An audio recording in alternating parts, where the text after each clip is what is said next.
যারা বিবাহিত, দিনের বেলা যদি বিবাহিত কেউ ভালোবাসার আতিশয্যে তার স্ত্রীকে জড়িয়ে ধরে কিংবা কিস করে, এই কিসিং এর কারণে এবং হাগিং এর কারণে, ভালোবাসা প্রকাশ করার কারণে এগুলোতে রোজা ভাঙে না। কিন্তু আমরা সাজেস্ট করব যে এই জাতীয় কাজে যাতে আমরা দিনের বেলা জড়িয়ে না পড়ি। কারণ আপনি যদি আপনার বিবাহিত স্ত্রীকে জড়িয়ে ধরেন বা কিস করেন, এতে হয়তো আপনি সেক্সুয়ালি আরো এক্সাইটেড হয়ে যেতে পারেন। হয়তো এক পর্যায়ে আপনি একেবারে ফাইনাল ডেস্টিনেশনে চলে গেলে আপনি হয়তো ফিজিক্যাল ইন্টিমেসিতে গেলেন বা ফিজিক্যাল ইন্টারকোর্সে গেলেন, আপনি একটা হারাম কাজ করে ফেলেন। এবং আগেই আমরা ব্যাপারে সতর্ক করেছি যে সেক্ষেত্রে আপনার শুধু কাজা করলেই হবে না, কাফারাও দেওয়া লাগবে, এবং এটা একটা বড় ধরনের ওয়ার্নিং এবং মহাবিপদে তখন আপনি পড়ে যাবেন। এজন্য আমরা সাজেস্ট করি যে দিনের বেলায় এই জাতীয় কাজ যেন আমরা না করি। তারপরেও কেউ যদি ভালোবাসার আতিশয্যে দিনের বেলায় আপনার স্ত্রীকে যদি আপনি জড়িয়ে ধরেন বা চুমু খান, এতে কিন্তু আপনার রোজা ইনশাআল্লাহ ভাঙবে না। এর দলিল হচ্ছে সহিহ মুসলিমের হাদিস, আম্মা জান আয়েশা রাদিয়াল্লাহু তাআলা আনহা, আল্লাহ রাসূল সাল্লাল্লাহু আলাইহি ওয়াসাল্লামের প্রিয়তমা সহধর্মিণী, তিনি নিজেই বর্ণনা করছেন যে তিনি বলছেন, কানা নবিয়্যু সাল্লাল্লাহু আলাইহি ওয়াসাল্লাম ইউকাব্বিলু ওয়া হুয়া সাইম। আল্লাহ রাসূল সাল্লাল্লাহু আলাইহি ওয়াসাল্লাম রমাদান মাসে দিনের বেলায় আমাকে চুমু দিতেন, ওয়া ইউবাশিরু ওয়া হুয়া সাইম, এবং তিনি আমাকে জড়িয়ে ধরতেন, আগলে রাখতেন রোজা রাখা অবস্থায়। তো এটাই প্রমাণ করে যে চুমু দিলে বা স্ত্রীকে জড়িয়ে ধরলে, কিস করলে বা হাগ করলে, এতে করে কিন্তু আপনার রোজা ভাঙবে না। তবে আমরা এটাকে সাজেস্ট করি না, যেহেতু এটার কারণে আপনি সেক্সুয়ালি এক্সাইটেড হয়ে যেতে পারেন এবং আপনি বড় ধরনের কবিরা গুনাহে লিপ্ত হয়ে যেতে পারেন। তবে কারো যদি নিজের ওইরকম কন্ট্রোল থাকে, তাহলে এরকম ঘটনা যদি ঘটে যায়, তাহলে আপনার রোজা ভাঙবে না ইনশাআল্লাহ। 3 নাম্বার হচ্ছে ওয়েট ড্রিম, যেটাকে আরবিতে বলে আল ইহতিলাম, বাংলায় অর্থ দাঁড়াবে স্বপ্নদোষ। অর্থাৎ রমাদানে দিনের বেলা আপনি ঘুমিয়ে আছেন, এমন কিছু হয়তো স্বপ্নে দেখেছেন যেটার কারণে আপনার উত্তেজনা চলে এসেছে এবং সিমেন আউট হয়েছে, দেহ থেকে বীর্যপাত হয়েছে। তো এটার কারণে কিন্তু আপনার রোজা ভাঙবে না, কারণ আপনি ঘুমিয়েছিলেন। আমরা শুরুতেই শুনেছি যে রুফি আল কালামু আন সালাসা আনিন নাইমি হাত্তা ইয়াস্তাইকিযা, ঘুমন্ত ব্যক্তির উপর থেকে শরীয়তের বিধানকে রহিত করা হয়েছে যতক্ষণ না সে জাগ্রত হয়। তো ঘুম অবস্থায় তো আপনি ইচ্ছাকৃত এটা করেননি, ফলে এই যে আপনার সিমেন আউট হলো, এতে করে আপনার রোজা ইনশাআল্লাহ ভাঙবে না। জাস্ট আপনার জন্য গোসল ফরজ হয়েছে। আমরা জানি যে সিমেন আউট হলে, দেহ থেকে বীর্যপাত হলে গোসল ফরজ হয়। আপনি ঘুম থেকে উঠেই তাড়াতাড়ি গোসল করে নেবেন, এতে আপনার রোজা ভাঙবে না ইনশাআল্লাহ। স্বপ্নদোষের কারণে রমাদানের দিনের বেলা স্বপ্নদোষ হলে, যেটাকে ওয়েট ড্রিম বলে, এতে আপনার রোজা ভাঙবে না।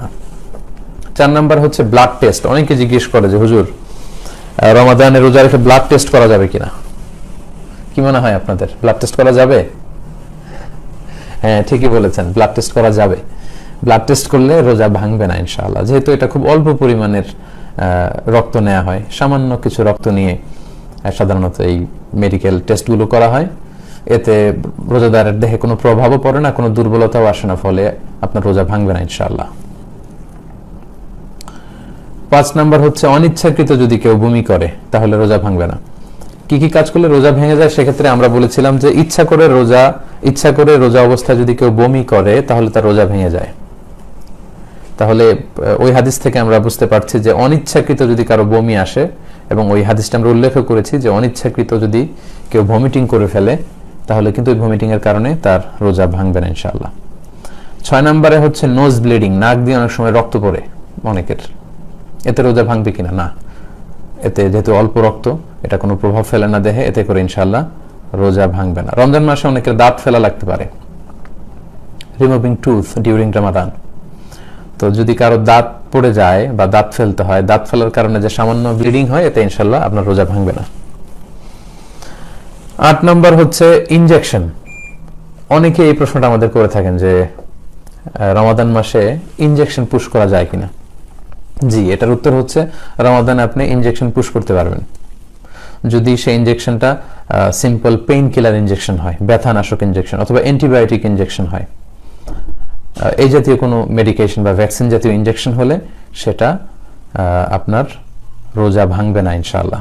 কিন্তু ওই ইনজেকশন যদি স্বাভাবিক ইনজেকশন না হয়ে কোনো এনার্জেটিক ইনজেকশন হয়, যেটার মধ্যে ফুড সাপ্লিমেন্টারি আছে, অথবা যেটার মধ্যে নিউট্রিশিয়াস, যেটা নিউট্রিশন ভ্যালু আছে, পুষ্টিগুণ সম্পন্ন ইনজেকশন। এখন এমন অনেক ফুড সাপ্লিমেন্টারি ভ্যাকসিন বা ইনজেকশন আবিষ্কার হয়েছে, যেটা আপনার দেহে পুশ করলে 3 দিন 4 দিন আপনার ক্ষুধা লাগবে না, পুষ্টি শূন্যতায় ভুগবেন না। এটা এত এনার্জেটিক ইনজেকশন। এই জাতীয় ইনজেকশন দিলে কিন্তু আপনার রোজা ভেঙে যাবে, কারণ তখন আপনি ইনডাইরেক্টলি সেই আল আকল ওয়া শুরব, আমরা শুরুতে যেটা বলেছি খাওয়া এবং পান করা অর্থাৎ পানাহার, সেটাই আপনি করছেন। আপনি সরাসরি হয়তো মুখ দিয়ে খাদ্যনালী দিয়ে আপনার পাকস্থলী বা স্টোমাকে খাবার পাঠাচ্ছেন না, কিন্তু ইনডাইরেক্টলি এনার্জেটিক বা ফুড সাপ্লিমেন্টারি কিংবা নিউট্রিশন ভ্যালু আছে এরকম ইনজেকশন পুশ করে কিন্তু এই খাবার বা পানীয়ের কাজে আপনারা করছেন।